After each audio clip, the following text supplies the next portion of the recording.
Guys আমরা চলে এসেছি পাটুলি মেলা। এখানে রাইডের প্রচুর আওয়াজ হচ্ছে। আমি আর আমি না, এদিকে তাকাও, হাই করে দাও ওদেরকে। চলবো। এখানে প্রচুর রাইড আছে, অনেক দোকান আছে, প্রচুর রাইড আছে, ভিড় অনেকটাই কম, ফাঁকাই বলতে গেলে। বাচ্চারা যা করে আর কি, জেদ করছে। ঠিক আছে, আমরা একটু ঘুরে নিই। হ্যাঁ, এই দেখছো খাবারের দোকান, পাপড় টাপড়ের দোকান, আর এই যে খেলনার দোকান পেয়েছি, ওকে আগে একটা খেলনা কিনে দিই কিছু। দেখো না, একটা কিছু কিনে দিই, না হলে শান্ত হচ্ছে না।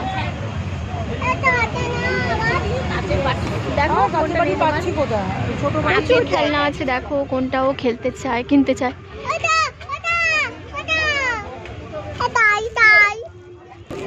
চলে এসেছি খেলনার দোকানে, দেখতে পাচ্ছি আমি ঘেরে গেছি অলরেডি, এত গরম। দেখো কি নেবে।